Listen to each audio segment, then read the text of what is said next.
There's this idea floating around that success belongs to the loud, the outgoing, the ones who are always in the spotlight.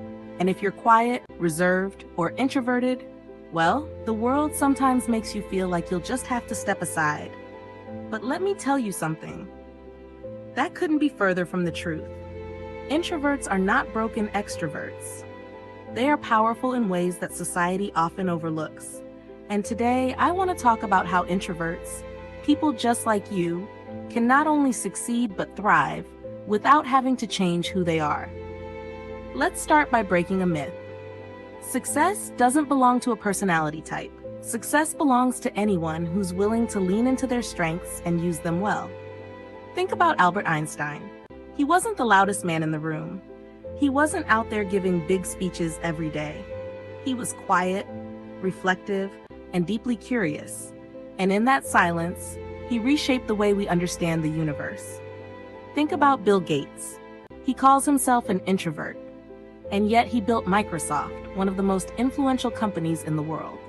Not by being loud, but by being focused, by observing, by creating solutions. Or J.K. Rowling. She gave us Harry Potter, one of the most impactful stories of our time. How? By sitting in silence, writing, pouring her imagination onto paper. She didn't need the stage. Her gift spoke for her. Even Barack Obama, yes, a man known for leadership, is an introvert. He leads with calm, with thoughtfulness, with reflection. He doesn't dominate with constant noise. He leads with presence. All of these people prove one thing. Success doesn't require you to be the life of the party. It requires you to be authentic, to embrace your natural gifts, whether they're loud or quiet. Now let's talk about those gifts. Because introverts have some of the most underrated strengths. First, you listen. And that's rare in a world where everyone's trying to speak louder than the next person. Introverts have the ability to really hear, to notice details, to understand what others miss. Leaders who listen make better decisions. Friends who listen build deeper trust. Creators who listen to the world around them bring more depth to their work. Second, introverts are deep thinkers. You reflect, you analyze. You don't just rush in without thinking. That's why so many introverts excel in problem solving, research, writing, and innovation.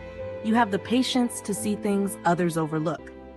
Third, creativity. Solitude is often where creativity flourishes. Many introverts thrive in those quiet spaces, and that's where masterpieces are born. Whether it's writing, painting, coding, designing, or inventing, introverts can dive deep into projects and bring out ideas that change the world. And then there's empathy. Introverts often feel things deeply. You notice moods, you sense emotions, you understand people in a way that goes beyond words. That makes you not just a thinker, but a compassionate leader, the kind of leader the world needs more of. So when people say introverts can't succeed, I can't help but smile, because history proves otherwise. But I won't pretend it's always easy. Let's be honest, we live in a world that seems to reward extroverted qualities. The loud voices, the constant networkers, the ones who are always out there. And yes, it can feel like introverts are at a disadvantage. But here's the good news. You don't need to change yourself to succeed. You can thrive as an introvert in an extroverted world. Here's how. Number 1, leverage your listening skills. In meetings, don't try to talk over others. Instead, listen carefully, and when you speak, let it be thoughtful. People will remember your wisdom long after they've forgotten the noise. Number 2, create spaces that energize you. Protect your energy. You don't need to be at every event or in every crowd. Spend time in the spaces where you recharge. That's when your best ideas are born. Number 3, play to your strengths. If you're a deep thinker, lean into it. If you're a writer, create. If you're empathetic, lead with that. Don't waste time trying to fit into someone else's mold. And number 4, practice courage in your own way. You don't need to suddenly become extroverted, but growth often comes from small, intentional steps outside your comfort zone. Not to change who you are, but to stretch who you can be. And here's something important to remember. You don't have to compete with extroverts. You're not in their lane, and they're not in yours. The world needs both.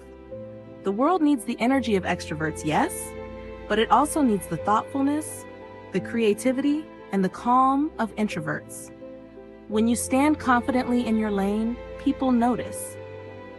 So if you're an introvert watching this, here's what I want you to hear. You are not too quiet. You are not too shy. You are not less than anyone else. You have gifts the world desperately needs.